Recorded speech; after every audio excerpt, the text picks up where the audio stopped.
नमस्कार, मी ॲडव्होकेट किशोर पाटील. जाणून घेऊया कायदा या आपल्या युट्यूब चॅनलवरील पुढील व्हिडिओमध्ये आपले स्वागत आहे.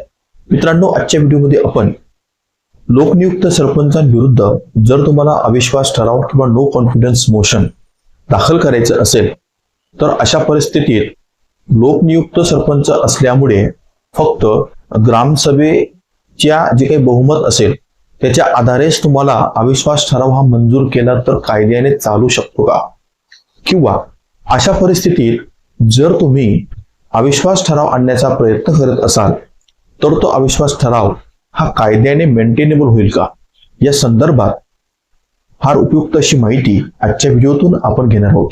मित्रांनो, व्हिडिओला सुरुवात करण्या अगोदर तुम्ही जर आजपर्यंत आपलं चॅनल सबस्क्राईब केलं नसेल किंवा तुम्ही जर आज पहिल्यांदा आपल्या चॅनलला भेट दिली नसाल तर आज रोजी लगेच ते सबस्क्राईब करा, जेणेकरून मी देत असलेली कोणतीही नवनवीन अपडेट ही तुम्हाला वेळोवेळी मिळत राहील.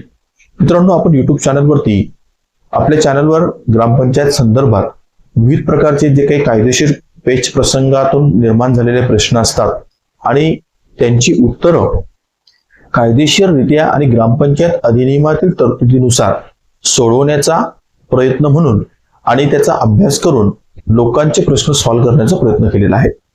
त्या अनुषंगाने मला अशी एक लिंक एका पक्षकाराकडून प्राप्त झाली की त्यांनी त्याच्यात असं सांगितलं होतं, म्हणजे सोशल मीडिया आणि इंटरनेटवर ती लिंक आहे.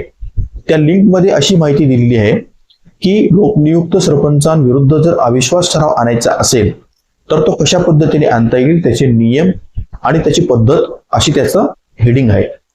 परंतु ते जेव्हा मी ते वाचलं पण ते वाचून मला धक्का बसला. त्याच्यामध्ये त्यांनी असं म्हटलेलं आहे की जेव्हा तुम्हाला लोकनियुक्त सरपंचांविरुद्ध नो कॉन्फिडन्स मोशन किंवा अविश्वास ठराव दाखल करायचा असेल तर त्यावेळेस तुम्हाला सदस्यांच्या बहुमताची गरज नाही, असं त्या लिंकमध्ये माहिती दिलेली आहे. आणि त्याच्यात त्यांनी एवढंच सांगितलं की जर तुम्हाला अविश्वास ठराव आणायचा असेल तर तो अविश्वास ठराव आणण्यापूर्वी गावातील 4/5 जी काही संख्या असेल, लोकसंख्या, तर तेवढ्या संख्येचं अर्ज तयार करून, वकिलामार्फत अर्ज तयार करून त्याच्यावर तेवढ्या लोकांच्या सह्या घ्यायच्या आणि तो तहसीलदार किंवा जिल्हाधिकारी यांच्या कार्यालयात सबमिट करायचा आणि त्यानुसार अविश्वास ठराव हा मंजूर होतो, असं त्या लिंकमध्ये माहिती दिलेली आहे. परंतु एक गोष्ट लक्षात घ्या, तुम्ही जर त्या लिंकमधील माहितीवर विश्वास ठेवला आणि त्या माहितीच्या आधारे जर तुम्ही नो कॉन्फिडन्स मोशन किंवा अविश्वास प्रस्ताव दाखल केला तर तो अविश्वास प्रस्ताव ज्या दिवशी तुम्ही ते दाखल कराल त्याच दिवशी तो फेटाळला जाईल किंवा रद्द केला जाऊ शकतो. याचं कारण काय? कारण अविश्वास ठरावाची जी तरतूद आहे कायदेशीर, ती महाराष्ट्र ग्रामपंचायत अधिनियम कलम 35 मध्ये करण्यात आली.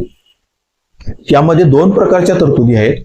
म्हणजे आदिवासी क्षेत्रामध्ये जर सरपंच असेल, म्हणजे पेसा ग्रामपंचायत जर असेल तर त्याविरुद्ध अविश्वास ठराव कसा आणता येईल, कारण त्या संदर्भातल्या तरतुदी ह्या थोड्या क्लिष्ट आणि बंधनकारक आहेत, जेणेकरून सहजासहजी आदिवासी सरपंचाला पदावरून पायउतार करता येणार नाही हा उद्देश डोळ्यासमोर ठेवून त्या स्वरूपाच्या जाचक तरतुदी हे त्या कायद्यामध्ये करण्यात आल्या.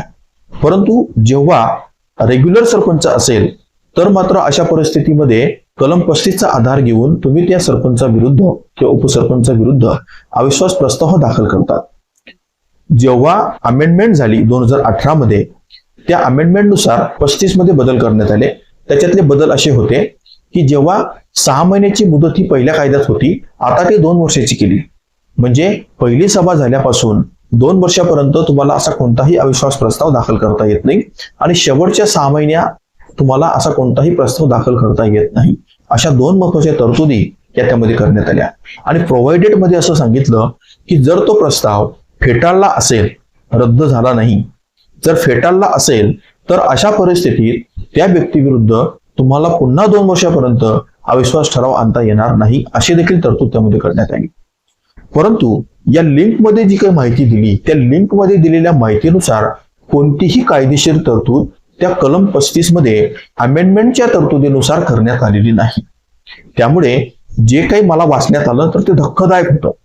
कारण अशा प्रकारच्या लिंक आणि माहिती सोशल मीडियावर जेव्हा पसरवले जातात तर लोकांना जेव्हा ते सोपं वाटतं तर त्यावेळेस ती लिंक किंवा सोशल मीडियाद्वारे त्या बाबीचा किंवा त्या गोष्टींचा प्रसार हा वेगाने होतो.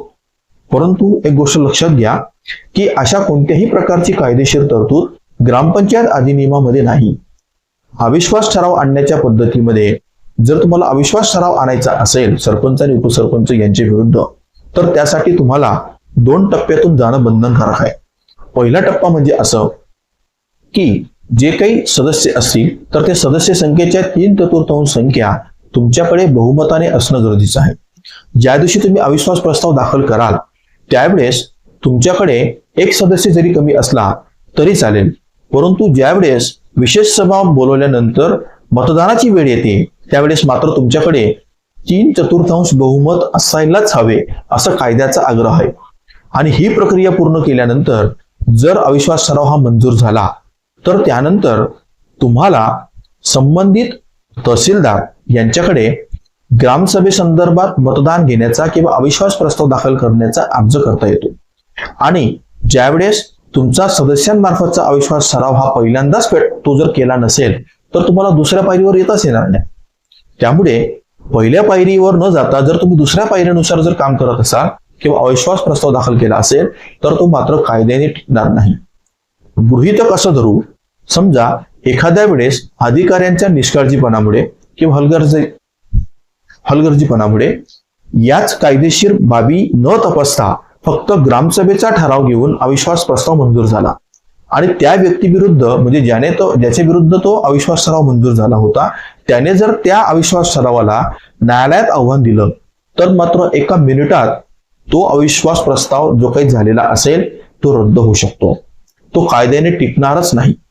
कारण कुठलीही गोष्ट कशी करायची या संदर्भातली कार्यपद्धती ही कायद्यामध्ये घालून देण्यात आली आहे, ज्याला आपण ड्यू प्रोसिजर ऑफ लॉ असं म्हणतो. एखादी कृती किंवा एखादी प्रक्रिया ही कायद्यानुसार या प्रक्रियेनुसारच पार पाडली जाईल असं जेव्हा कायद्याची प्रोसिजर असते तर त्यावेळेस मात्र तुम्हाला ती प्रोसिजर बायपास करून कोणतीही कायदेशीर प्रक्रिया करता येत नाही. त्यामुळे माझं सबस्क्रायबर मित्रांनाही आव्हान आहे की अशा स्वरूपाचे जर लिंक तुमच्याकडे आले असतील तर त्याच्यावर विश्वास न ठेवता तुम्ही जाणकार वकील जे असतील त्यांचा सल्ला घ्या, त्यांच्या मार्फत अविश्वास प्रस्ताव दाखल करा आणि त्यानंतरच तुमचं काम हे फत्ते होऊ शकतं.